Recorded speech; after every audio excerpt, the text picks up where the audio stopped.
وہ ضروری ہے عالم الامہ بعمر النبوت بعمر النبی و کتابہ، کہ وہ پوری امت میں سے نبی کی نبوت اور نبی کی کتاب کو سب سے زیادہ جاننے والا ہونا چاہیے۔ یہ ہم نے اپنی کتابوں میں پڑھا ہوا ہے۔ آپ کیا عالم الامہ، آپ اسی طرح ہیں کہ آپ نبوت کو بھی زیادہ سمجھتے ہیں، کتاب نبی کو بھی سب سے زیادہ سمجھتے ہیں۔ پہلے خاموش ہو، اس نے پھر یہ سوال دوہرایا، کہا تجھے مسئلہ کیا ہے؟ وہ بات نہیں آنے والا، پہلے تو خاموش ہو گئے تو ممکن نہیں آپ دوبارہ نہ سوال کریں۔ پھر اس نے کہا، اس نے کہا نہیں مجھے بتائیں، آپ عالم امت ہیں، کہا تجھے مسئلہ کیا ہے؟ اس نے کہا میں تحقیق کرنے کے لیے آیا ہوں، میں اگر حق ہوا تو مسلمان ہو جاؤں، تم مجھے بتاؤ تم عالم امت ہو؟ کہا نہیں، اگر عالم امت دیکھنا چاہتے ہو علیک بذالک الفتح، وہ جو مسجد کے کونے میں جوان بیٹھا ہے نہ جاؤ اس سے پوچھو۔ اس نے کہا وہ کون ہے؟ کہا کہ انہ ابن عم الرسول وزوج البتول وابو ابنیہ، یہ لفظ ہے کہ یہ رسول کے چچا کا بیٹا، رسول کی بیٹی کا شوہر، رسول کے بیٹوں کا باپ ہے۔ انہ علی ابن ابی طالب، یہ علی ہے، جاؤ اس سے پوچھو، یہ عالم الامت ہے۔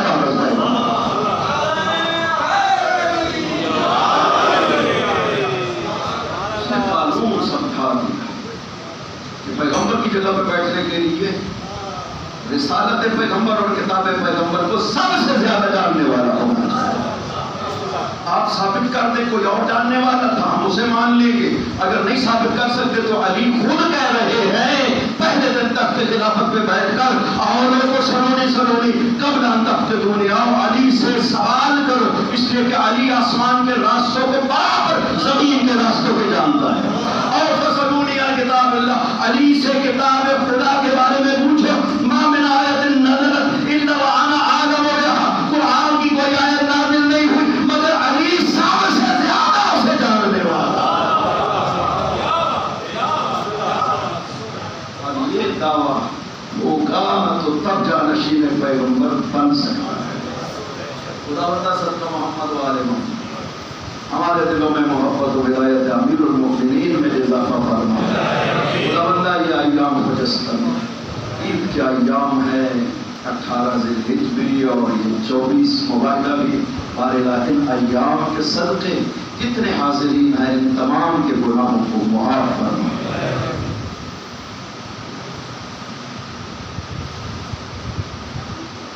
بارے حاضرین میں سے جو مریض ہے، ان کے متعلقین میں سے جو مریض ہیں، ان کو شفا کامل و عاجل بنا۔ اس افراد کے لیے جن دوستوں نے تعاون کیا ہے ان کے مریضوں کو شفا کامل و عاجل بنا، ان کے